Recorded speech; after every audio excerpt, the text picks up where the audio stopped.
Hey, hello guys, today I'm going to show you step by step on how to install a auto clicker for Roblox. It's a very easy process, so let's get straight into it. Now the first thing that you want to do is go into your browser and Google auto clicker. Now choose the OP auto clicker right here and press download to get it from Microsoft if you have a Windows PC.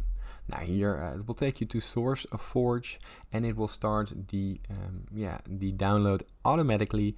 And as you can see here, we have the autoclicker.exe. Now, if you open up this file, it will directly open up the program, as you can see right here. Now, let's take it to the side.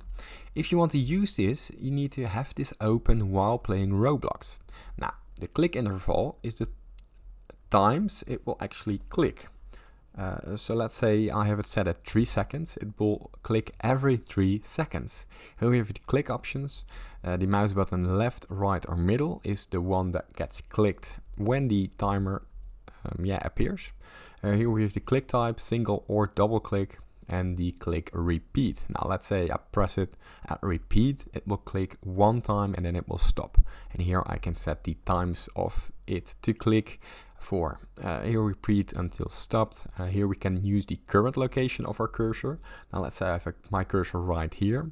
It will start to click right there. If I pick the location, as you can see right here, and I press pick location, it will actually click wherever my mouse clicks. So if I press it right here, it will save it. And as you can see here, it saved it for me. And if I start the timer, let's watch my cursor move. So as you can see, it already clicked and my cursor moved and I didn't move anything. Now from there we can stop this, and I set it at repeat until stopped, and every 3 seconds my cursor clicks at that correct spot. Now it's easy as that. Now if this tutorial was helpful, please consider subscribing to my YouTube channel. This helps me out a lot, and thank you for watching.